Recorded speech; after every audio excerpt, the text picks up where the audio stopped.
Bueno, todo sea por cualquiera de los elementos que ustedes escogieron, todo tiene una gran incidencia en cómo se comporta el clima en el planeta. Si nos vamos al problema que hubo con el incendio del depósito de llantas en Fontibón, eso cambió todo el tema de la zonificación, de la microzonificación climática en Bogotá durante un largo tiempo, porque calentó todo el ambiente. Por un grado que se haya calentado durante un par de días, tiene unas grandes consecuencias. El aletear de una mariposa en el Japón puede generar un huracán en Estados Unidos. Efecto mariposa. Cuando hace un par de años hubo huracán tras huracán tras huracán en Estados Unidos, donde las costas de Estados Unidos los golpeó dos o tres huracanes categoría 5 uno tras otro, no fue porque, eh, porque Thor, el rey del trueno, se le haya ocurrido, o porque Poseidón estaba enchichado con nosotros y decidió cambiar las dinámicas del océano, o porque sencillamente los extraterrestres o Bill Gates con la tecnología 5G que nos quieren meter en la vacuna, o Vladimir Putin, que tiene en su vacuna el veneno del socialismo metido, como lo dijo nuestra brillante María Fernanda Cabal, eh, lo haya generado, sino porque nosotros, con el calentamiento global y toda la cosa, generamos que el océano se caliente. Si el océano se calienta, el clima se caliente, corrientes atmosféricas, cambios, y obligaron a que el planeta se equilibrara, mandando 5 huracanes, uno tras otro, y el océano se enfrió. Entonces, si se va a meter con botellas, tiene que entender la verdadera magnitud del problema. Si se va a meter con icopor, tiene que entender la verdadera magnitud del problema para poder ofrecer una solución correcta acerca del caso.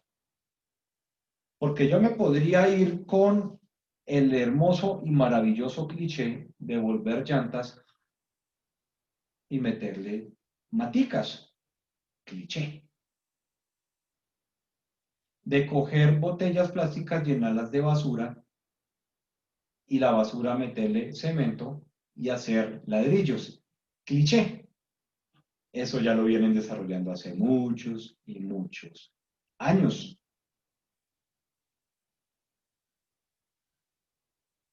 pero no está funcionando de una manera acertada el asunto.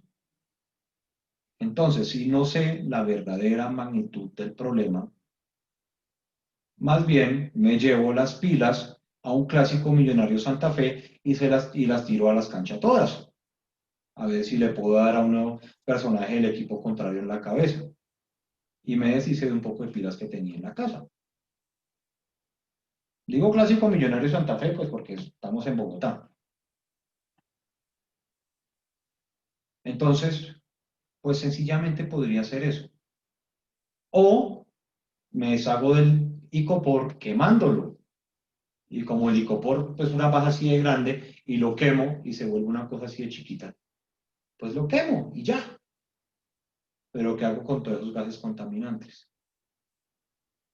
Tengo que entender la verdadera magnitud del problema para poder plantear una solución.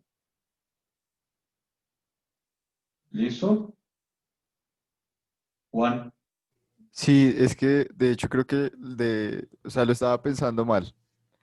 Realmente iba por mal camino, pero ya quedó claro. Pensaba perfecto, listo. que, No, pensaba que acá, una acá lo solución que voy más es sencilla. que como nosotros estábamos viendo ayer el tema de las escalas,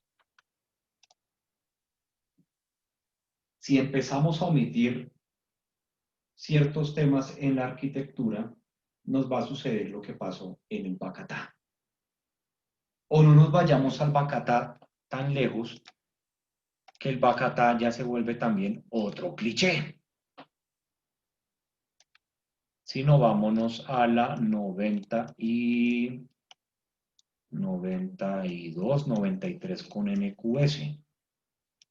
Esperen un segundo que estoy yendo a la 90 y alguna cosa de esas con NQS.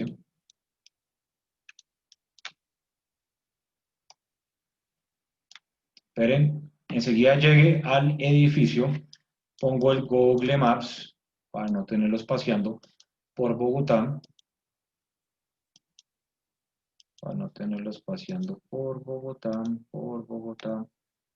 porque se me pierde a veces a dónde voy, porque no sé bien dónde quedan.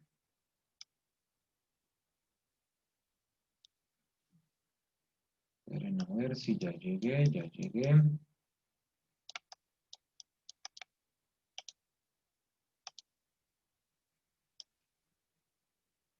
Óigame, ya no me acuerdo dónde queda ese edificio.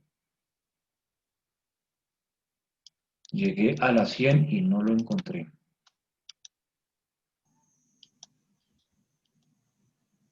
¿Y por qué hablo de ese edificio? Porque es tan sencillo que ese edificio... Ah, ya lo encontré.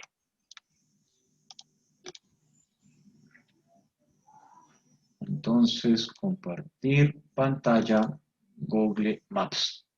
Listo, ¿están viendo el Google Maps? Sí, Listo. señor. Este es el Dan Carton de la Sí, señor. 94. Esta es la NQS. Y este es un edificio que está en venta.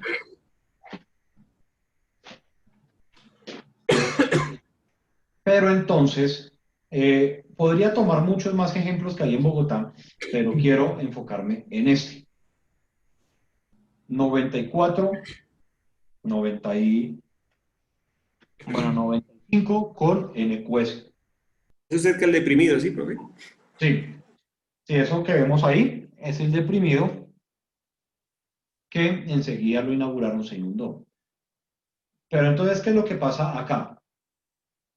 No solamente tenemos que tener en cuenta el hecho de que alguna de las situaciones de las que estamos hablando en la arquitectura falló. Una proyección financiera, un presupuesto, la empresa que lo estaba haciendo se quebró por malos manejos, alguna situación que haya pasado, sino que ahora es el hecho de vender esa edificación. Imaginémonos no solo, imaginemos el caso hipotético que no hay COVID. Ese edificio ya llevaba un par de años en venta. Entonces, el COVID nos cambió todas las dinámicas, pero no hay COVID y sigue en venta. Una edificación en un sector que se valorizó una vez apareció este deprimido,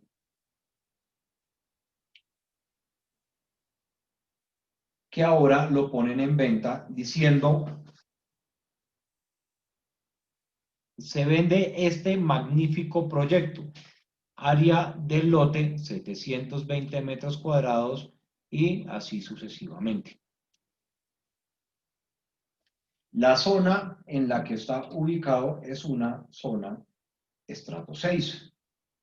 Es una estrato 6, zona estrato 6 con una afectación bastante importante por el deprimido que pasa ahí cerca. Además, esa zona queda a pocas cuadras, aquellos que no les gusta caminar, es una distancia enorme de zonas tan importantes para la ciudad como el Parque de la 93, que tiene, aparte de todo eso, centro financiero de oficinas y demás. Es una zona bastante complicada, además, para el desarrollo de proyectos de vivienda, ya que dependiendo el lote y dependiendo la zona, la, el valor del lote es demasiado costoso con respecto a la cantidad de unidades habitacionales que se tengan que estar desarrollando. Entonces, ese proyecto, así como lo deben estar vendiendo, he dicho varias oportunidades que voy a averiguar cuánto cuesta, pero no debe estar por debajo de los 10.000 millones de pesos. ¿Por qué? Porque ya está la estructura, la cimentación, parqueaderos, el lote y la zona donde esté ubicado. Pero por 10.000 millones de pesos me consigo un lote exageradamente genial en otro lugar de la ciudad donde puedo hacer masificación de vivienda y voy a ganar 3, 4 veces lo que me voy a ganar en esa edificación. Entonces tiene muchísimas variables, muchísimos problemas que parten desde la falta de concepción en la multiescalaridad de la arquitectura. ¿Listo? Entonces, tengo que analizar las diferentes escalas, las diferentes situaciones que giran alrededor de eso para poder llegar a una solución de un problema. Si me centro en tan sencillamente lo que yo creo que es la solución, lo más seguro es que vaya a tener problemas y no vaya a poder desarrollar el proyecto y llevarlo a un fin exitoso. ¿Listo? Entonces, analicen muy bien los temas que vayan a elegir, analicen muy bien, porque van a tener que soportarlos. Y no se les olvide que voy a estar en la posición de encontrarle la falla al sistema para hacerlo caer. ¿Listo? Para que ustedes cojan y siempre analicen la mayor, el espectro más grande. Y además, Juan, y todos los presentes, si su proyecto está absurdamente sólido en sus bases, no hay quien lo tumbe. ¿Listo? Porque entonces yo voy a entrar solamente desde la subjetividad, no desde la funcionalidad, a tratarle de tumbar su desarrollo. Y si dentro de la funcionalidad su propuesta está lo más sólido posible, yo no tengo manera de tumbarse. ¿Listo? Ok. Profe, una pregunta. Sí, señor. Teniendo en cuenta todo eso, hay un factor que es importante, que es el factor económico, para todo y para todo. Como este es un proyecto que el cual pues nosotros vamos a tener, obviamente, digamos, materiales que pues realmente pues son reutilizables, que son reciclables y todo el cuento, pero ese factor monetario, ¿cómo lo vamos a manejar en este proyecto? Es decir, yo puedo usar el material, listo, obviamente reciclable, pero voy a necesitar otras cosas o otros factores para manejar el proyecto. Como nos volamos ahí, obviamente dentro de lo normal, pero ¿cómo tomamos ese factor? A ver, Colombia va a entrar dentro de pocos años en una escasez de gas natural. Sí lo sabían, ¿cierto? Sí, profe. Entonces, como Colombia va a entrar en una escasez, el gas natural va a incrementar su precio. Entonces, como acá en Colombia somos tan juiciosos, tan acuciosos, tan responsables, hemos estado haciendo un total aprovechamiento del gas que sale de los rellenos sanitarios, donde hacemos todo un sistema de recolección, de extracción y toda la cosa. Eso es mentira. Lo único que hacen es meterle unos tubos de PVC para que eso respire y botan todo ese gas, bueno, no me acuerdo el nombre del gas, a la atmósfera. Porque Sí, somos profe, creo que es metano. sumamente Metano, creo. acuciosos. Señor, Creo que es metano. metano. Ok, Sí, sí. listo, hablemos de qué es metano. Así la estemos embarrando, digamos que es metano. Pero entonces, nosotros en vez de estar recolectando todo ese gas, lo estamos botando a la atmósfera. Además, ustedes ven que de toda la basura sale un líquido negro, denso, con un olor muy fuerte. El lixiviado. Y acá nosotros no tenemos ni idea qué hacer con los lixiviados. Cuando el lixiviado es el mejor abono que existe en la naturaleza.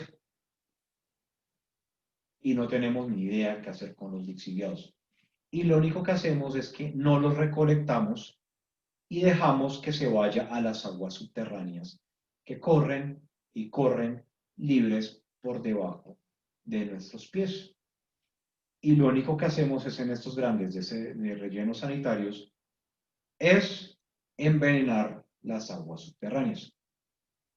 Aparte de eso, embutimos a lo maldita sea todos nuestros recursos. Entonces resulta que al apartamento que me mudé hace 2 meses, creo, este apartamento tiene una terraza enorme. Y mi madre, que es una hippie vieja, me regaló un poco de matas. Y ahora tengo un poco de matas ahí que hacen ver todo genial. Y entonces mi madre me dice, no bote las cáscaras de los huevos. Eso uno las muele, se las echa a las matas y es una excelente fuente de calcio y toda la cosa. No bote las cáscaras del banano. Mejor dicho, la basura hay que mantenerla para las berracas matas. Y eso al final de cuentas es lo que funciona. Claro, uno compra urea, uno compra un poco de situaciones geniales para ayudar a las matas y demás, pero toda la solución la tiene en la basura. Otros países con un modelo de pensamiento mucho más avanzado que el nuestro tienen un aprovechamiento exageradamente grande de sus basuras. Y es así como multan a aquel restaurante que desecha comida, ¿cierto? Y sus rellenos sanitarios son pequeños. Bueno, y además que hacen es todo un tema de que queman sus basuras y demás. Pero nosotros seguimos envenenando la tierra porque no tenemos ni idea qué hacer con esto. Entonces, ¿qué es lo que tenemos que hacer en verdad con nuestros elementos, Daniel? ¿Tenemos conocimiento de qué hacer con nuestras basuras? Reciclarla. Yo he Entonces, escuchado de una si nos vamos de a eso, compost, ¿no? el factor económico sí tiene que ver mucho.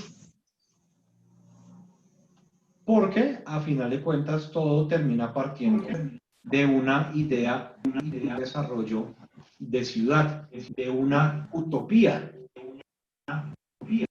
Ustedes saben cuál es el significado de utopía, ¿cierto?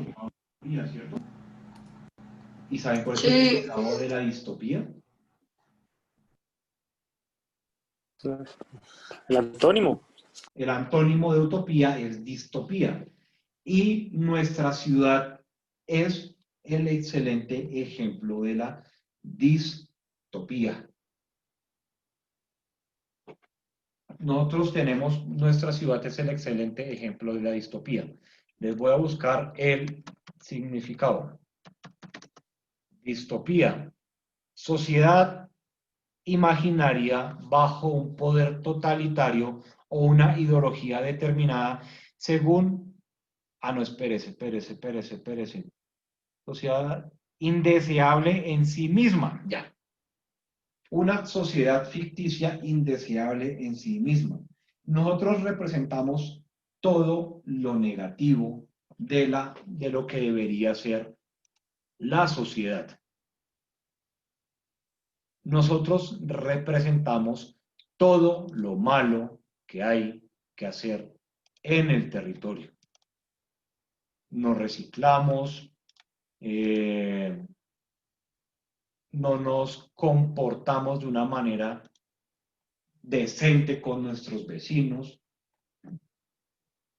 Por ejemplo, la vez pasada estaba en el parque a las 4 de la mañana, como salgo a hacer ejercicios ahora, y me encuentro que yo estaba con mi tapabocas, mi perro por ahí fastidiándole la vida a algún pájaro, y sale un tipo a pasear a su perro sin tapabocas. Y yo le digo, oiga hermano, póngase el tapabocas, respete a los que no me lo tengo que poner porque para eso salgo a esta hora. Entonces aléjese que yo estoy en este lugar, estoy respetando las medidas y todo. Entonces por decirle eso hasta se iba enojando el personaje. Por pedirle que vivamos en sociedad correctamente. Somos una total distopía. Entonces nuestra utopía tendría que partir, Daniel, de una idea de ciudad que parta de una manera de concientización de la población acerca de un bien común. ¿Qué pasaría si es tan sencillo como que empezamos a preocuparnos por que no haya una sobrepoblación? Me explico a qué me refiero con sobrepoblación. A explicarle a toda esa gente que no tiene una cultura acerca de la procreación, dejamos de premiar a la gente con subsidios por tener más hijos y les enseñamos un poco cómo tiene que ser la vida en sociedad. Y pasamos a brindarle una ayuda directa a toda esa gran cantidad de niños que vienen detrás. Y eso posiblemente, lo más seguro, es que a un plazo, a un mediano plazo, estamos hablando de 10, 15 años, podamos bajar significativamente la inversión en seguridad que tenemos que meterle a las ciudades, donde mantener un preso es mucho más costoso, le cuesta más a la nación que mantener un militar, un soldado. Y podríamos enfocarnos en un modelo muy europeo, donde no tienen, en algunos países de Europalandia, ya ni tienen presos para sus cárceles y las cárceles están totalmente abandonadas. Donde en los colegios, en Finlandia, en Noruegolandia, si el niño no quiere ver la clase, el chino se puede ir a tocar la batería. Donde si el chino no soporta las matemáticas, se va a hacer otra cosa totalmente diferente. Pero acá en nuestro país, aquel peladito que tiene una manera diferente de pensar o el que es medianamente hiperactivo, le recetamos Ritalin. Y eso es lo que hacemos. En vez de poner al chino a que haga algo que le haga volar esa gran cantidad de energía que tiene, le recetamos Ritalin. Y llegan todos nuestros pediatras, psicólogos y toda la cosa, se llenan el garanocico que tienen diciendo hay que controlarle los impulsos a sus niños. No hay que controlarle nada, déjelo ser. Solo que acá nuestra educación está más enfocada en el castigo que en otra cosa. ¿Listo? Ok, perfecto. Entonces Diego dice, mi madre utiliza la basura para un proyecto que ella tiene, que es de lombricompuesto. Toda la basura es para esas lombrices y el líquido que botan, todo va para las plantas. Excelente y buenísimo. Bogotá debería tener una planta de reciclaje y transformación de lo reciclado para aprovechar toda la basura que sale. Es más, todas las ciudades por ley deberían reciclar. Sí, Norma, muchas de las ciudades lo tienen. Pero pues dejémoselo a Europalandia, que nosotros ahorita nos tenemos que preocupar por las próximas elecciones, a ver si nos van a llevar tamal, mercado o una papayera bien sabrosa para salir a bailar a la calle. Eso es más interesante que en realidad exigir cosas. Listo, Andrés. Entonces, si le parece interesante el de Finlandia, analice bien y estudie el modelo de educación en Finlandia para que aquellos de ustedes que tienen hijos empiecen a enfocarme un poco con sus hijos y van a ver que es absurdamente genial esas cosas que suceden. Listo. Ya vámonos directamente a lo que nos compete, que es el tema de las diapositivas.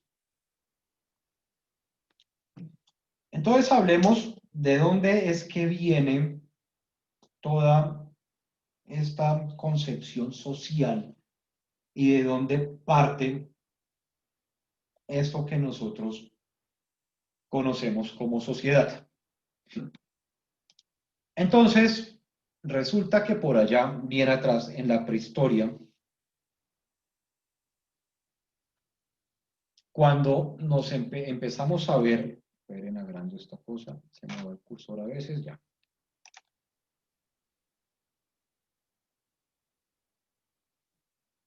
Listo. Entonces, empezamos con los primeros registros escritos cuando estamos hablando de hace más o menos 5.000 años, 3.000 años antes de la era común.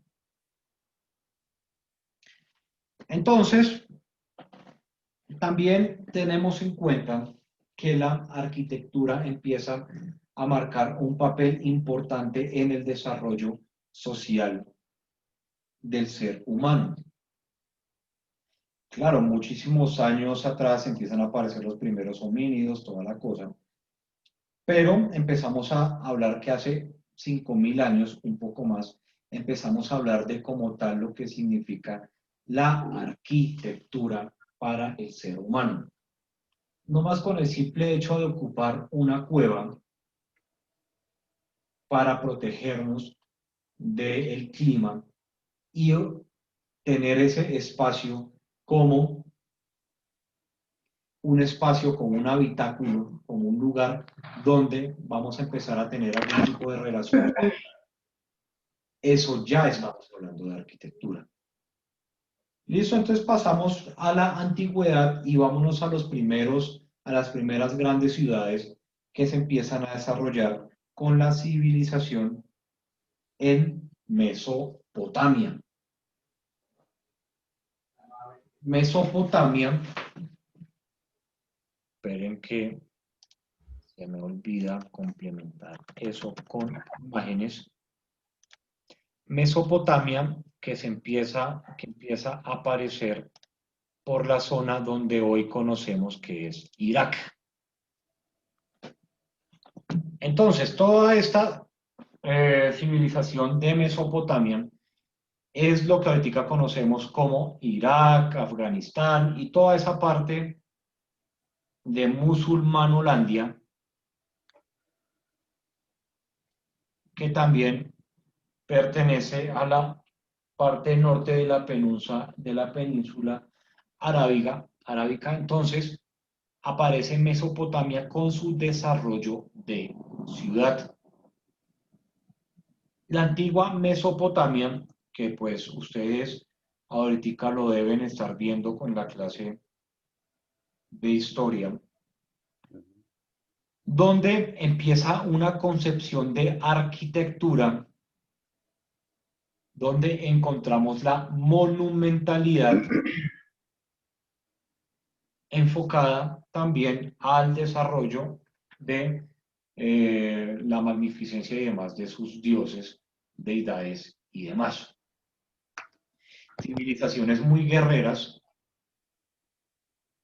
para esa época, así como en estos momentos, se la pasaban encendidos con todo el mundo, con todos sus vecinos, y dándose chuzo y lanza como el berraco.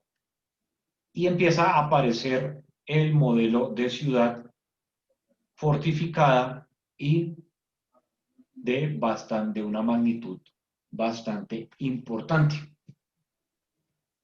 Estamos hablando que son desarrollos en ciudades desérticas. Son ciudades que estaban rodeadas, claro, de zonas, en algunos lugares boscosas y demás, pero más que todo resalta la presencia del desierto.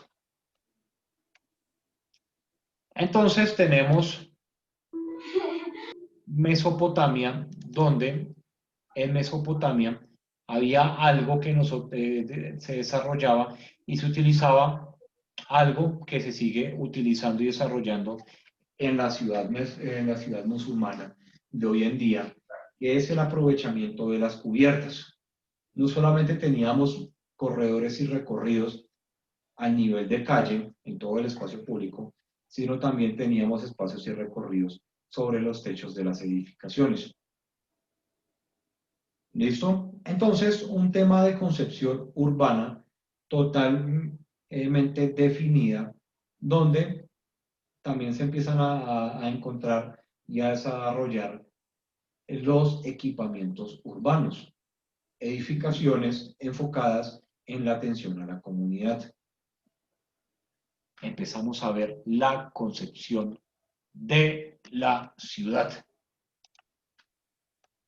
Listo. Entonces, con eso pasamos a Babilonia. Babilonia, que fue o que es lo que ahora Babilonia, con el imperio persa. Listo. Babilonia, que está ubicado en un sector cercano a la ciudad de Mesopotamia, los asentamientos que se empezaron a consolidar en la parte norte de Arabia, donde Babilonia, con todo su desarrollo, que después se convirtió en la capital del imperio persa,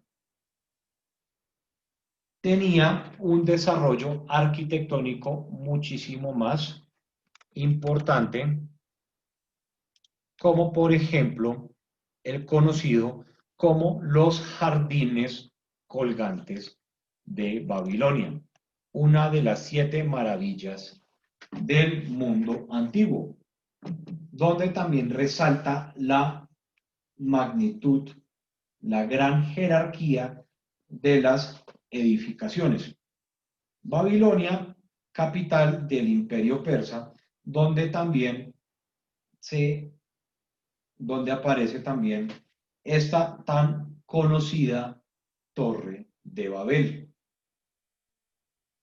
Ustedes escuchan esas historias bíblicas y demás, que cuando retaron al creador, bla, bla, bla, entonces le cambió el idioma a todo el mundo y ya no se pudieron comunicar entre sí y todo ese tipo de cosas.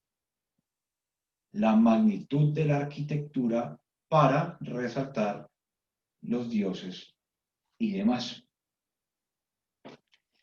Entonces, más adelante, cuando aparece todo, además que es una ciudad que se mantuvo en el tiempo durante muchísimo tiempo. Ya después, con la aparición de Alejandro el Grande, cuando derrota al emperador Darío y llega a la capital del imperio persa, queda totalmente maravillado por la concepción de la arquitectura en este lugar. Bueno, no solo por la arquitectura, sino por las mujeres y el desarrollo sociocultural que se desarrollaba en esta ciudad y en estas características de los asentamientos persas, donde no solamente, como lo veíamos en la ciudad, en la cultura mesopotámica, que era un poco más árido, un poco más opaco, el escenario, la ciudad babilónica ya manejaba un tema más de color y la relación, interacción entre la sociedad, la arquitectura y la naturaleza. Algo que hoy en día, el año 2020, no sabemos hacer. Pero estos piscos, muchísimos años atrás, ya lo desarrollaban sin ningún tipo de problema. Bueno, una de las 7 maravillas del mundo antiguo. Hablemos de las 7 maravillas del mundo antiguo, no del mundo moderno, sino del mundo antiguo. Entonces, las pirámides, los jardines colgantes, el templo de Artemisa, la estatua de Zeus, el mausoleo de Halicarnaso, el coloso de Rodas y el faro de Alejandría. Listo, para aquellos que no las conocían, estas son. Investíguenlas, estudienlas, es un tema bastante interesante. Listo. Después de Babilonia pasamos al Antiguo Egipto. Antiguo Egipto, donde conocemos muy bien la arquitectura del Antiguo Egipto y la referenciamos muy bien con lo que son las pirámides del Egipto antiguo, donde lo referenciamos muy bien por el tema de las pirámides. El tema de Egipto, todavía se conservan y se mantienen vigentes, conocidos muchos de sus dioses. El dios Ra, Anubis, que es uno de los personajes más geniales de esa cultura, el dios Chacal, y pues muchos de los otros que tienen esa cultura, muchos otros dioses que todavía permanecen vigentes y los tenemos todavía en el imaginario, donde la arquitectura de estos personajes se centró en resaltar el poder divino, el poder y su relación con el mundo de los vivos. Además, como nosotros conocemos, Egipto maneja un tema de energías y todo un tema de situación que va también muy enfocado y ligado al manejo y conocimiento de la astrología. Astrología para la concepción y desarrollo de sus ciudades. Ya empezamos con un tema totalmente diferente con respecto a los egipcios y su consolidación y concepción de ciudad. Situaciones que encontramos, por ejemplo, también con los mayas, con los incas y diferentes situaciones y diferentes civilizaciones que vivieron en nuestro continente. A ver, miremos qué tenemos por acá en el chat. Considerados portales de almas, suponer que dice acá. ¿Sí? Portales de las almas para ir al otro mundo. Ok, perfecto. Pasemos a... Entonces, acá pasamos a la antigüedad clásica, donde llegamos hasta la caída del Imperio Romano. Pero pasemos por la arquitectura de la antigua Grecia, donde, como ustedes saben, los dioses de esos personajes también siguen vigentes y siguen reconocidos a nivel mundial. Una arquitectura que se centraba mucho también en el poder divino, en la adoración de los dioses, y también en el poder filosófico y construcción de un conocimiento. Ahí, en la antigua Grecia, también es donde aparece uno de los mayores conquistadores griegos, que fue Alejandro el Grande. Apaguen sus Sí, no, micrófonos ahorita cuando voy vayan a como allá, hablar. pero pues como no sé, antes que se les enfríe más. Mario, micrófono. Bueno, entonces quitémosle el micrófono a este tipo ya. Ya lo quito. Entonces, ¿dónde se resalta ese poder divino en la arquitectura y en la manera como se empieza a representar? Miren que siempre la arquitectura ha girado alrededor de la proyección hacia sus deidades y su poder y el poder humano y cómo éste está ofreciéndole tributo a sus dioses y demás. Aquellos que no conozcan mucho de la cultura griega, pues véanse Caballeros del Zodiaco, genial, bastante chévere, y ahí van a encontrar muchas relaciones y conocimientos acerca de los dioses. Les digo Caballeros del Zodiaco pues porque es algo muy sencillo de entender, cómo personajes con cinturas torneadas se ponían grandes armaduras y se daban en la jeta todo el tiempo. Pero bueno, los griegos, donde también eran culturas demasiado guerreras, se encendían entre todos, y entre los griegos tenemos referentes, por ejemplo, de los espartanos, una de las civilizaciones más guerreras que ha existido, donde tenían guerreros feroces y estaban totalmente enfocados en la guerra y en la batalla. Listo. Después de los griegos pasamos a la antigua Roma, donde supuestamente Roma fue fundada por Rómulo y Remo, que venían de la ciudad destruida de Troya, ciudad griega destruida en estas guerras y toda la cosa. Partieron esos personajes y llegaron a Roma y fundaron Roma, y ahí es donde viene todo el cuento de la loba que los amamantó, toda la cosa bien chévere, historia, donde acá el poder y el desarrollo arquitectónico se centra un poco más en la sociedad,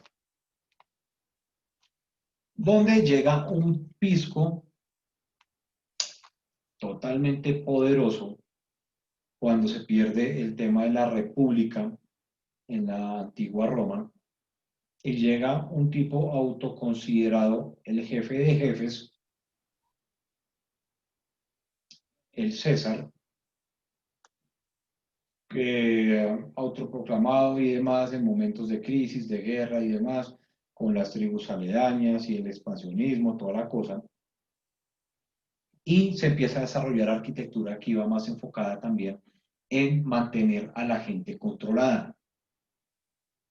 Si ustedes se acuerdan, la frase pan y circo. Le doy comida y entretenimiento a la gente para que no estén fastidiando la vida. Y si a la gente la tengo entretenida con realities, en esa época los realities eran personajes que se daban chuzo entre ellos, se cortaban la cabeza, se encendían con leones, tigres, una cosa bastante salvaje. Eso entretenía a la gente y la gente sencillamente se quedaba callada y no empezaba a juzgar todo lo que hacía el poder absoluto dirigido por un gran dirigente. Esos eran los famosos coliseos, sí. El Coliseo romano, donde estaban los Liceo gladiadores, Romano. y los gladiadores Ese, ya sé. pegaban unas encendidas geniales. ¿Listo? Tenían un poder militar exageradamente grande, Y dice Dayana que además la entrada era gratuita. Entonces, la antigua Roma, que, venga a ver, si acá nos aparece un mapa, entonces pongamos acá mapa, abarcaba una extensión de tierra exageradamente grande, eh, cuyos dominios llegaron a alcanzar, por ejemplo, hasta Inglaterra. Roma quedaba por acá y su dominio llegó hasta Inglaterra. No solamente todos los temas alrededores, sino que también pasaban mares, pasaban océanos, y para conquistar más y más territorios. Entonces dice el señor Peña, la película Gladiador es muy buena, muestra todo ese tipo de cosas, desde los gladiadores hasta la política y el poder. Así es. Listo. Entonces, estamos hablando de la arquitectura romana para llegar a la Edad Media. Entonces, Roma, el Imperio Romano, funda, por ejemplo, si hablamos de Inglaterra, funda la ciudad de Londinium, ciudad que posteriormente fue abandonada cuando se va el Imperio Romano, después de que su imperio se vuelve incontrolable y llegan las invasiones sajonas y demás. Entonces, acá en este punto empieza una situación bastante interesante y es el expansionismo vikingo, que estos vikingos tienen una relación bastante importante con el desarrollo de lo que conocemos hoy como Europa. Personajes que habitaban Finlandia, Noruega, Dinamarca, Suecia, que tiempo después llegaron a Islandia y también a Groenlandia, que lo llamaban la Tierra Verde, que acá nosotros lo leemos como Groenlandia, pero en inglés se llama Greenland, Tierra Verde, donde estos personajes, todo su expansionismo, llegaron a Reino Unido, pero no solamente llegaron a Reino Unido, sino también a ciudades como Kiev, fundada por prácticamente ellos, y todo el imperio conocido como el Imperio de los Rus, que hoy conocemos como Rusia. Además, estos tipos también tuvieron mucho que ver con el desarrollo y consolidación del imperio se me olvidó el nombre, del imperio bizantino. Imperio bizantino de las manos del señor Constantino. Entonces, estos tipos surcaron los océanos, surcaron los mares, fueron los primeros en llegar a las costas de Estados Unidos por allá en el año 1000. Tuvieron mucha relación comercial en la parte norte de África. Llegaron espere que no carga, por unas conexiones entre ríos que hay entre Europa, a fundar Kiev y llegaron al Mar Negro, donde también tuvieron mucha relación con los turcos y la parte sur de Italia. Francia, gobernada por reyes de descendencia vikinga, Inglaterra por reyes de descendencia vikinga y demás. En un video, el King Santa Fe levantó la mano, me llegó por acá el aviso. Cuéntenos. Quería hacer unos apuntes ya que soy un poco fan de la cultura vikinga. Y es que por parte de los bizantinos fueron contratados como mercenarios Ah, para ayudar a combatir las invasiones, digamos, de las partes que venían del Medio Oriente y asentar el poder en la ciudad. Eh, Ellos asediaron muchos países, entre ellos uno de los más importantes fue Francia, tanto que llegaron a saquear París. ujú. Y a cambio de eso, los franceses les cedieron tierras en el norte, que lo que después se les conoció como los normandos, que ya después pues tienen más relevancia en otras historias de Europa. Y sé que se llama Groenlandia, hablando del tema de Groenlandia, ya que cuando él descubrieron esa región, no era porque fuera verde, sino porque realmente ellos querían era crear asentamientos allá. Y como eran, digamos, un poco complicados, era su forma de atraer a nuevos colonizadores. Entonces le llamaron Tierra Verde como para que personas fueran a habitar esas áreas.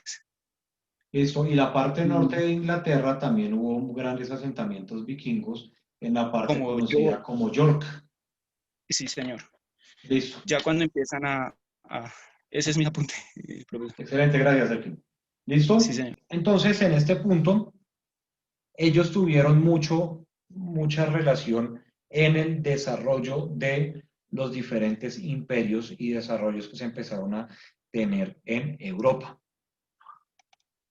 para llegar a lo que tiene, por ejemplo, con todo el desarrollo islámico, el imperio bizantino, para llegar a todo lo que tiene que ver con el desarrollo de una arquitectura gótica que va más enfocada a representar el poder divino sobre la gente.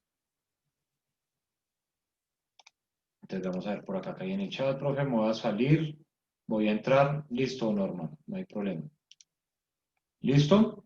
Entonces, estamos ya en temas donde se empieza a ver la arquitectura bien definida, como por ejemplo la arquitectura gótica, una arquitectura bastante recargada en su desarrollo, donde se empiezan a ver los grandes vitrales y se trabaja en resaltar el poder divino sobre el poder del ser humano. Y así vino los diferentes desarrollos arquitectónicos en el Renacimiento, el Barroco, a llegar a la edad contemporánea, donde tenemos la historicista, la de hierro, la orgánica, brutalista, de constructivismo, el high-tech, a lo que tiene que ver hoy en día con, hasta lo que tiene que ver hoy en día con lo que es la Bogotá que hoy conocemos. Pero entonces, rápidamente, ¿de dónde viene el bogotano? Entonces, el territorio español, donde se empezaron a ver los primeros homínidos hace 1.2 millones de años, entonces, hace más o menos 35.000 años, aparece el Homo sapiens, que como ustedes saben, el Homo sapiens fue el que ya reemplazó después al Homo neanderthalis y todo ese tipo de cosas, bien chéveres, bien bacanos, entre ellos el Homo erectus y todas las evoluciones que tuvo el simio. Ya para ese territorio, después fue invadido por celtas y por griegos. Ya después, en el año 200 antes de la era común, llega lo que es el Imperio Romano. Para el año 400 de nuestra era, la caída de Roma, llegan los visigodos, después las conquistas musulmanas en el siglo V, llegan las guerras cristianas, donde se empieza a recuperar todo el dominio a nombre de Dios, toda la cosa, las cruzadas, donde no solamente es la conquista y recuperación de los terrenos españoles, sino también de Jerusalén y demás. Para 1469 viene la unificación española y para 1492 llega la conquista de América. Entonces, no se nos puede olvidar que para la época que llega la conquista de América, España era un imperio con un imperio que estaba reventado.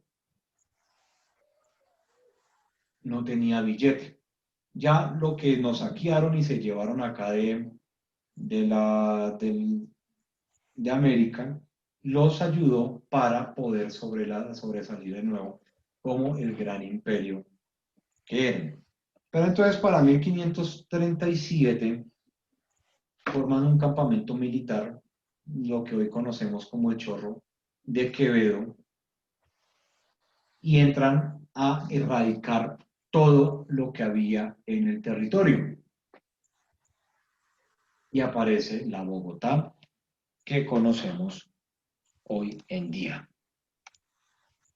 Pero vayámonos al mapa.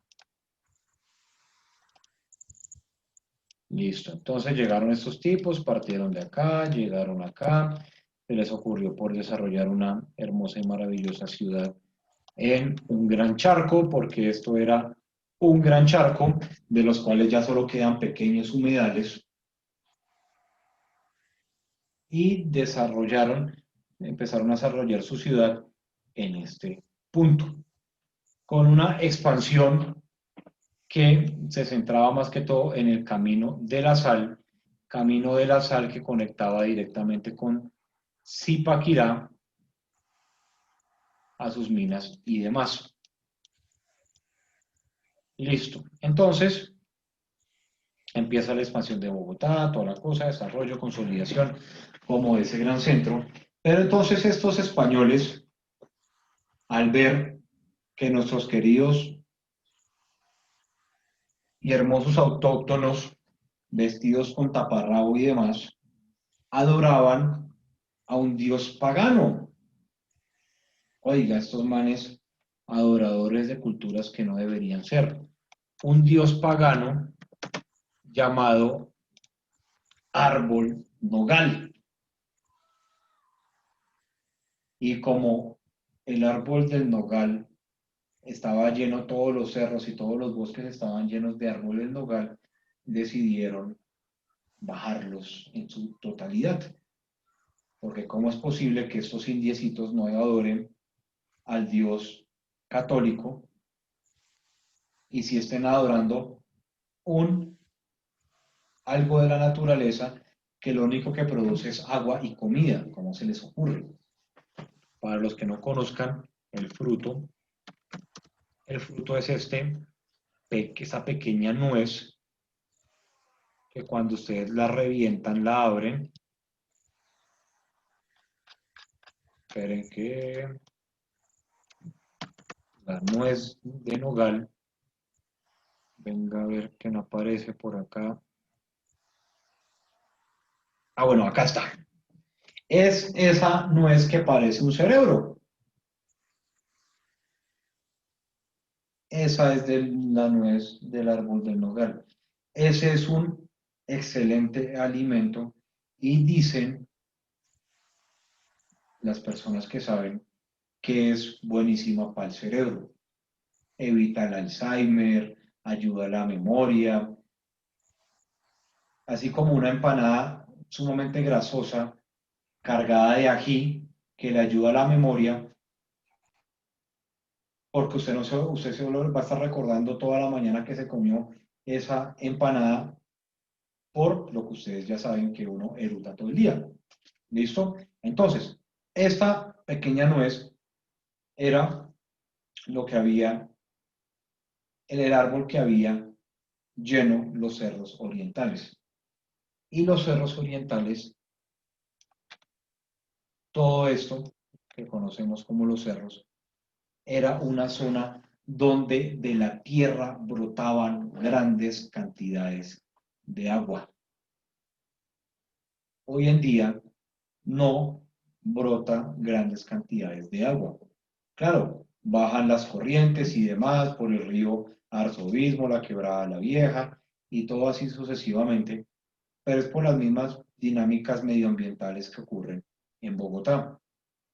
Pero antes, hace muchos siglos, los cerros orientales eran una fuente hídrica bastante importante que alimentaba los grandes humedales de los que consistía donde está ubicado hoy Bogotá. Entonces, no solamente es el hecho de que llegaron los españoles a acabar con todos los indígenas que aquí vivían y a arrasar con todo, sino a imponer una cultura totalmente diferente. Una cultura que hoy en día seguimos viendo, que es la de sentir un desapego, una desapropiación total por el espacio.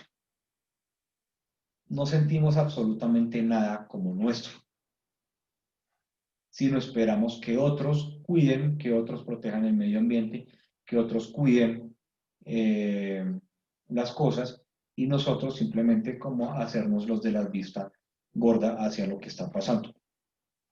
Entonces no podemos decirle o juzgar y decir que la culpa es de la vaca.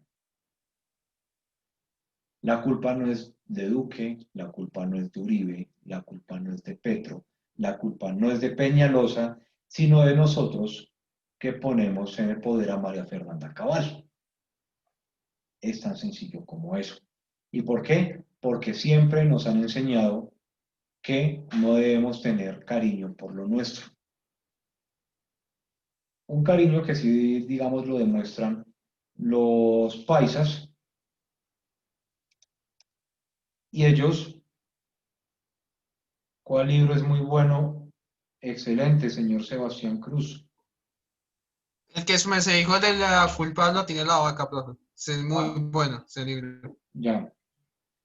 Michael Pulido, ¿qué nos quiere comentar?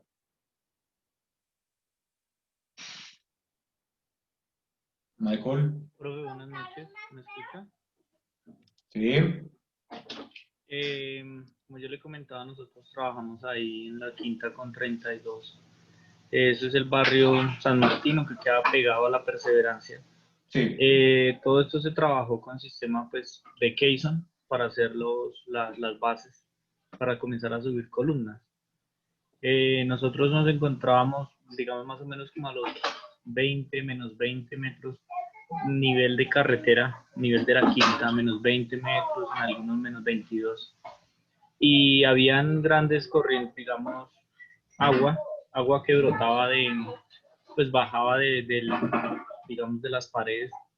Eh, y era limpia, era bastante limpia. No sé si, digamos, esa agua todavía es algo que haya quedado, que escurra de la montaña, o puede ser, digamos, de alguna clase de tubería, porque era agua que no, digamos que no paraba. Eso todo el tiempo tocaba estarle metiendo bombas para poderla sacar. es lo que conocemos como nivel freático, Michael. Son todas las aguas subterráneas que pasan debajo de nuestros pies, que nosotros no tenemos conocimiento de que eso existe. Entonces Daniel dice que Medellín merece ser la capital, tanto que en un momento los paisas quisieron independizarse de Colombia, porque están totalmente mamados de esa falta de cultura, esa falta de apego que tiene de por sí el colombiano, el cachaco, con con lo que le pertenece. ¿Listo? Entonces, el hecho no es echarle la culpa a un Duque, no es echarle la culpa a un Uribe, no es echarle la culpa a un Sarmiento Angulo, es echarnos la culpa a nosotros por el simple hecho de cómo nosotros estamos concibiendo la ciudad. Partimos de unas bases que, por ejemplo, como lo veíamos en Babilonia, había una relación totalmente directa entre lo que era el ser humano y la naturaleza y el edificio. Más acá, nosotros no hemos podido hacer una correcta interacción entre lo que es la naturaleza y la arquitectura. Profe, un apunte. Señor. Eh, a ver, directamente. En la parte oriental del barrio El Paraíso, en la vía que va al Alto del Cable, hay unos tanques. Esos tanques pertenecieron a un español que llegó en la época de la Guerra Civil Española y él fundó ahí un acueducto que surtía el barrio La Perseverancia y esos barrios del entorno de La Perseverancia. De ahí, corroborando lo que hablamos de que de esa parte de allá, oriental, se genera y se generaba, imagínense, en ese entonces, tanta agua. El español Guillermo Ferré Amigo, se llamaba, médico que trabaja con la presidencia de la República. Es un apunte, profe. Muy buen apunte, Juan, muchísimas gracias. Pero entonces, miren que los romanos para el año 100, bueno, no me acuerdo en el momento, ellos generan todas unas redes de acueducto para llevar el agua a sus ciudades. Y estamos hablando de hace más de 2000 años. Hace más de 4000 años, los babilónicos ya hacían una correcta interacción entre la naturaleza y la arquitectura. Y nosotros todavía, como lo dijo el señor George W. Padre en 1990, ¿para qué queremos grandes bosques si lo que necesitamos es desarrollo? Y eso es lo que opinamos y tenemos que ver con la naturaleza. Y Andrés Castañeda dice, no, profe, pero no somos solo los bogotanos. Aquí vive gente de todas partes. En París vive gente de todas partes. En Qatar vive gente de todas partes. En Nueva York vive gente de todas partes. Solamente que en Nueva York pasaba unos problemas bastante importantes, que era también la falta de apropiación hasta que llegó el alcalde Giuliani y dijo, así como Bogotá mejor para todos, Bogotá humana ya y todo eso, el alcalde Giuliani dijo, tolerancia cero. Entonces imaginémonos que un patán llamado Isaac Moreno se le dio por colarse en el metro y a ese patán lo dejan esposado 24 horas donde se intentó colar. Y si el tipo se le da por ser reincidente, tiene que pagar con cárcel y unas grandes multas. Y así aprendió la gente. Acá nuestro querido alcalde Mocus, Antanas Mocus, nos quiso cambiar educándonos y nos cambió demasiado. Allá Giuliani los cambió a punta de castigo. Y Bogotá tuvo una transformación exageradamente grande en la época del señor Antanas Mocus, porque nos cambió fue la manera de pensar. ¿Listo? Entonces, si queremos generar cambios de verdad, primero tenemos que modificar la manera de pensar de la gente. Entonces, si queremos generar impacto en nuestra arquitectura, tenemos que generar impacto que vaya más allá de la concepción del edificio. ¿Para qué les hago este recuento histórico?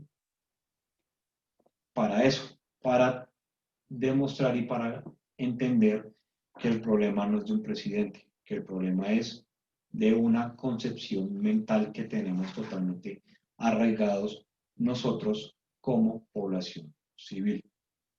¿Listo? ¿Preguntas, dudas, inquietudes?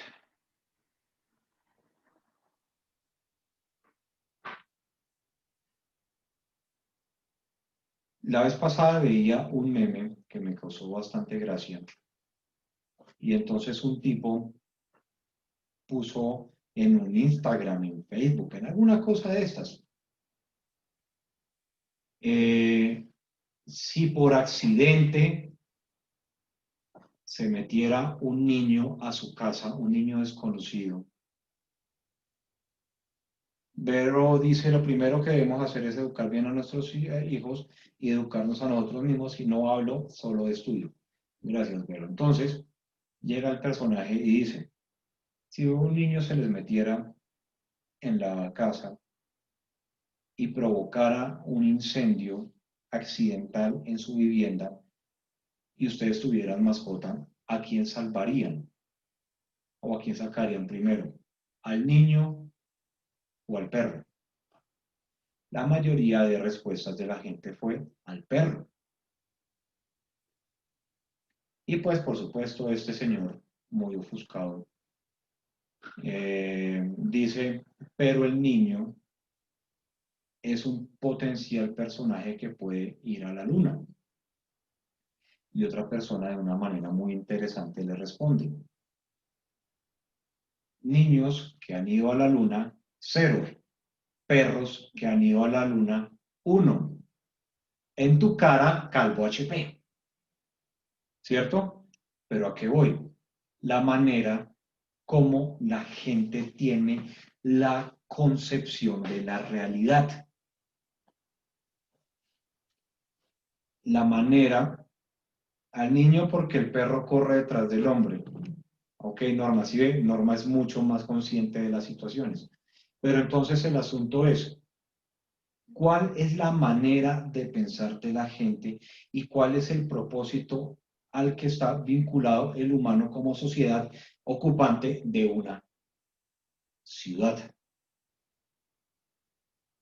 ¿Será que cuando los romanos crearon la muralla de Adriano fue para protegerse de los celtas, los pictos y todos esos personajes que habitaban en la parte norte? Porque eran personajes incivilizados que nos atacaban. ¿Y quiénes eran los incivilizados? Aquellos personajes que llegaban a saquear, violar, quemar y destruir, o los personajes que se estaban defendiendo. ¿Listo?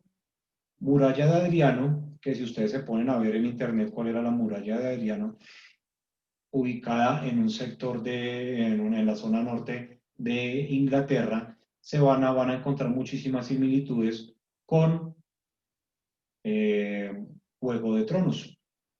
¿Listo? Entonces, preguntas, dudas, inquietudes.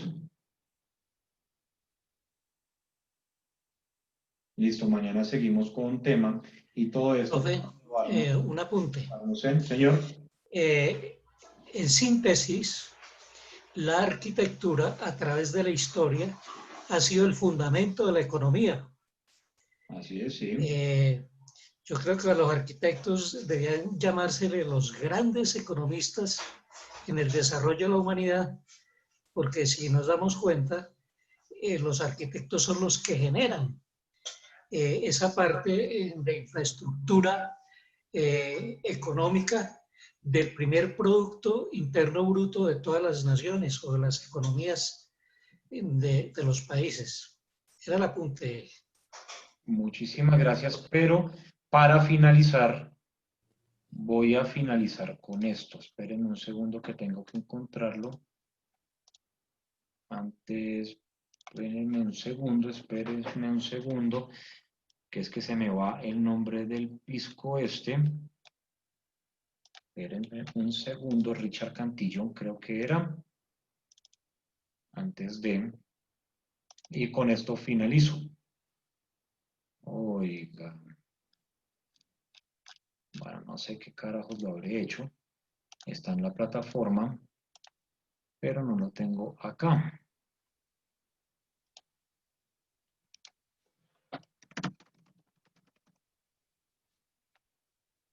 A ver, Richard Cantillón.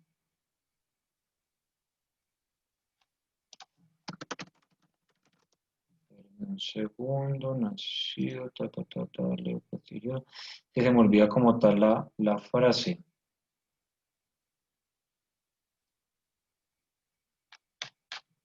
Bueno, se los voy a tener para mañana.